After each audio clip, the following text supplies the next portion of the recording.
Hi guys, welcome back to our channel. Pag-uusapan naman natin muli si Julia Montes. Napag-usapan nga natin si Julia sa ating previous vlog na sabi nga ni Julia na supportive siya sa kanyang best friend na si Catherine Bernardo.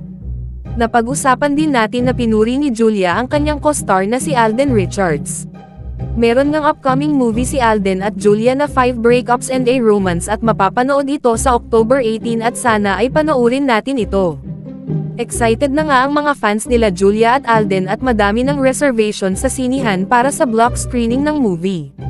Panay travel nga ni Julia at Alden sa iba't ibang malls para i-promote ang movie at di sila binigo ng kanilang mga tagahanga at talagang pinanood ang mall shows nila.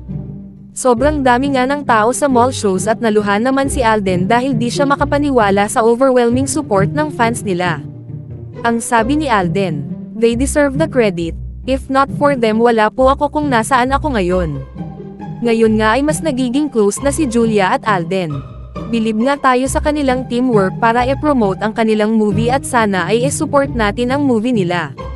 Sabi pa ni Julia na aminado siya na malaki ang kanyang insecurity sa sarili, pero pinataas daw ni na Alden ang kanyang self-confidence sa pagsasama nila sa pelikula. Ito ang dahilan kung bakit nasabi ni Julia na naging safe place ang kanilang set. Ang sabi ni Julia, "He really proved to me na he's really generous, talented, really made an impact sa akin." Nagsisilbing comeback movie ni Julia ang 5 Breakups and a Romance pagkatapos ng 7 taon. Bagong araw ito ay pinag-isipan pa ni Julia kung hihinto na ba siya sa pag-aartista. Pero napagtanto niya kung gaano niya kamahal ang showbiz dahil sa pelikula with Alden. Sabi ni Julia, "Ibibigay sa iyo ang project na mahahappy ka sa soul mo."